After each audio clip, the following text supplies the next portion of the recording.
and welcome to Crimes Through Time, snapshots of crime history.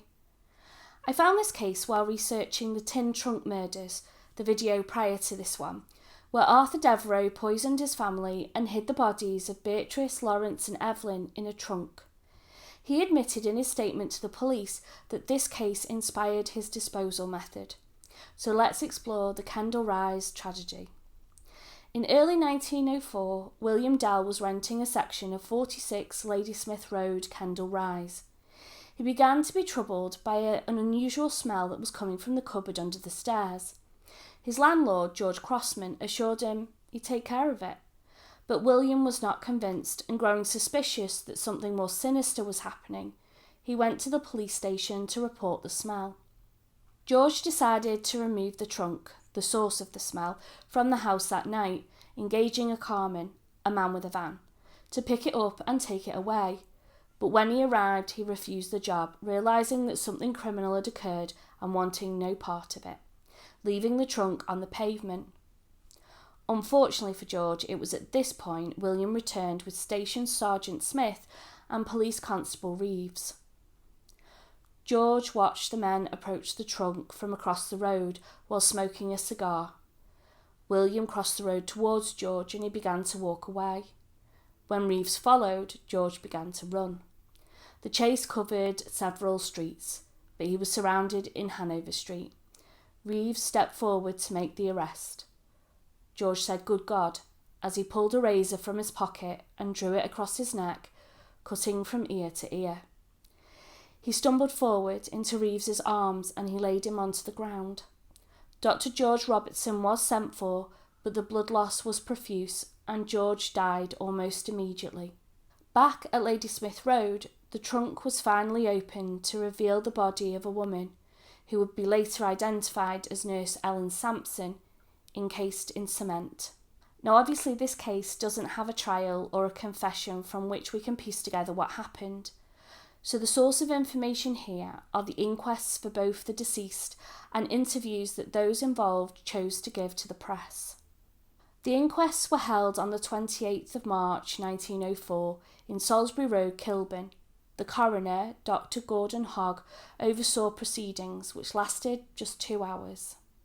First they dealt with the death of George Crossman, aged 30.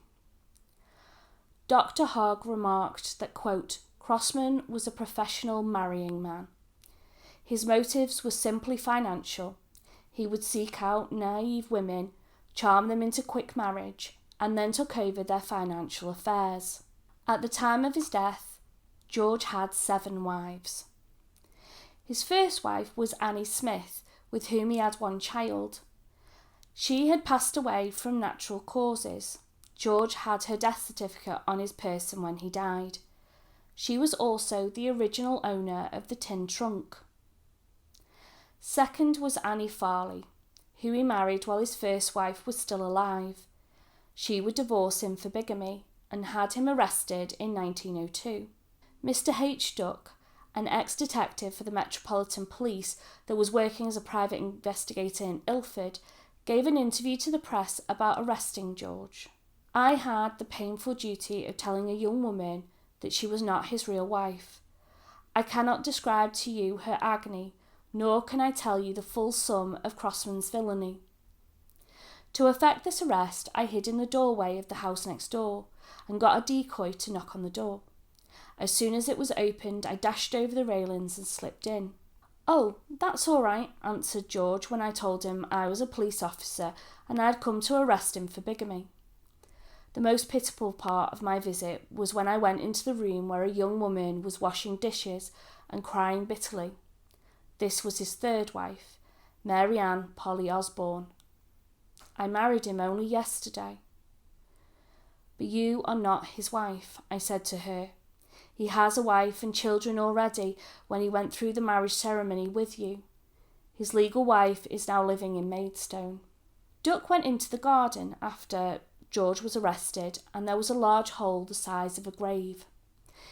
His thought now, in hindsight, quote, "It is impossible with reflection to think that a terrible crime was not then in contemplation." Now it is hard to not agree with Duck, Let me know what you think. Could George have been contemplating murder before? The first witness called was Mary Ann Crossman, George's mum. She had been the one to formally identify the body.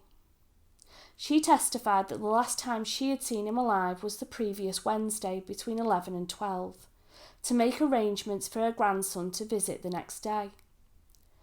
She told him he had looked haggard, and for weeks he had been unlike himself.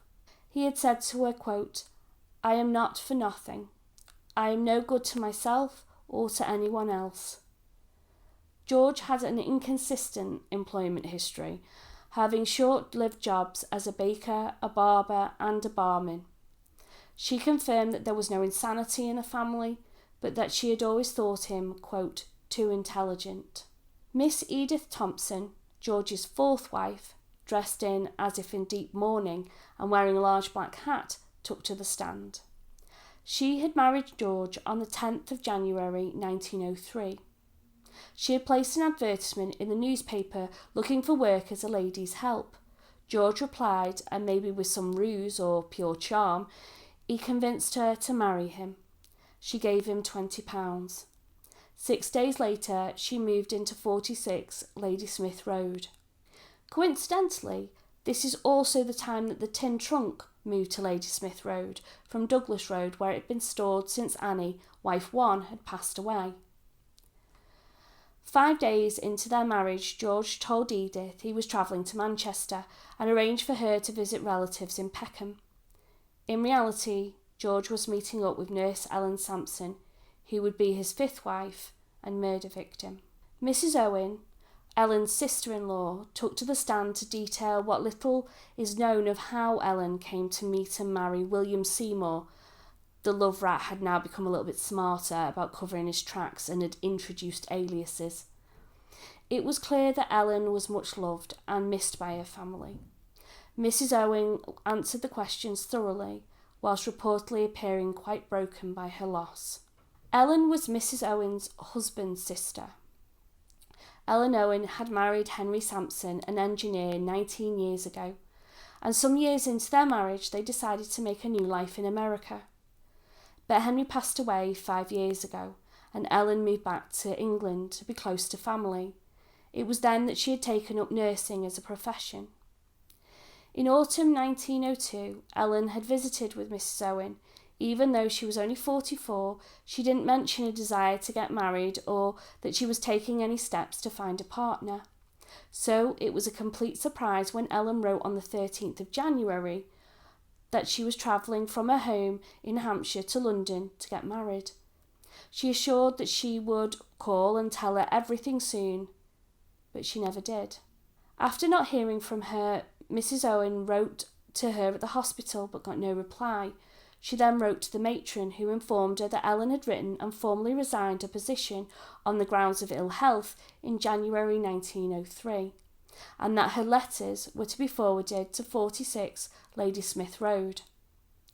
So Mrs. Owen took herself to London and knocked on the door, looking for Ellen. Edith Thompson opened the door. Edith denied any knowledge of Ellen and inquired as to who had sent her. She told her that she had come of her own accord, as this was the forwarding address given to her employer after she travelled to London to get married. Uneasy, Mrs. Owen left, but when she saw the reports in the newspapers of the trunk found at the house and George's suicide, she felt her worst fears had been confirmed, and she contacted the police. Ellen's bank book, jewellery, umbrella and other personal items were found when the house was searched, and Mrs. Owen was able to formally identify them. The remains in the trunk were badly decomposed. She had been in there almost 14 months, but it is thought that Ellen was killed in the main bedroom on the morning of January the 16th due to the state of dress, and that she had been hit in the head, most likely with a hammer. Did she become suspicious and call him out, or was it a little bit more premeditated, given the trunk had already moved into the house? George travelled later that very day to Peckham to bring Edith home, unaware of what had happened in her bedroom and that Ellen lay under the stairs. Within days, George started to buy small amounts of cement and ultimately acquired quite a large supply without drawing attention to himself.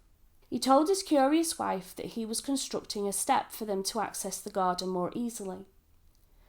A few days later, she found the tin trunk full of cement and asked why.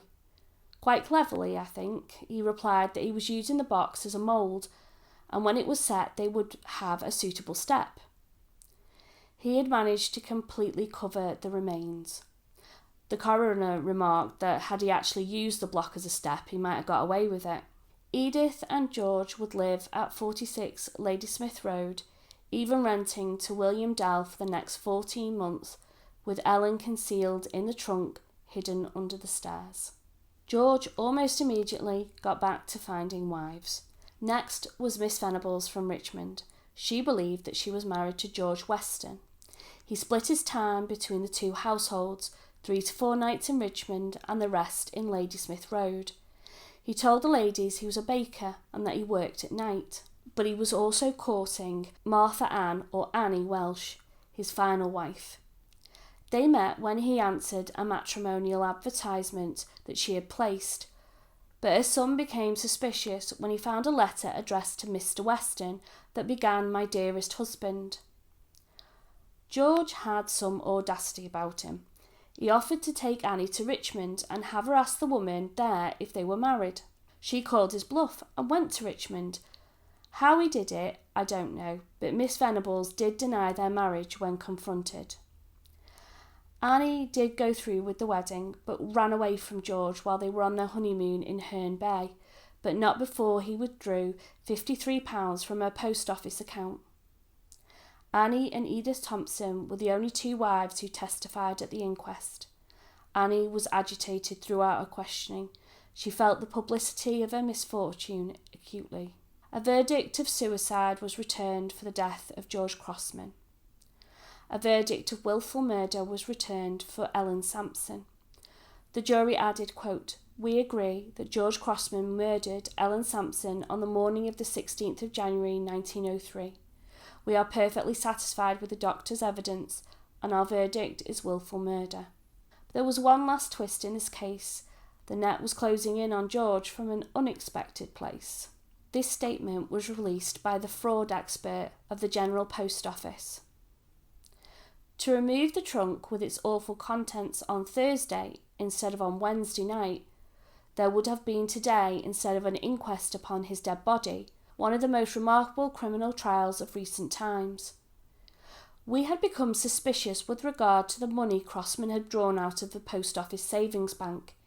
It seems strange that this money, deposited by an unmarried woman, should be drawn out in such circumstances almost immediately after marriage. Then came further revelations which led us to believe that forgery had been resorted to. We communicated with Scotland Yard, and as a result, Detective Inspector Buckle had arranged a visit to Ladysmith Road on Thursday morning. Late on Wednesday evening, Crossman tried to make away with the traces of a far greater crime. As is well known, he killed himself, cheating both prison and the gallows. Thank you for watching. Please like and subscribe and let me know what you think of this case in the comments below, and I look forward to welcoming you in the next one.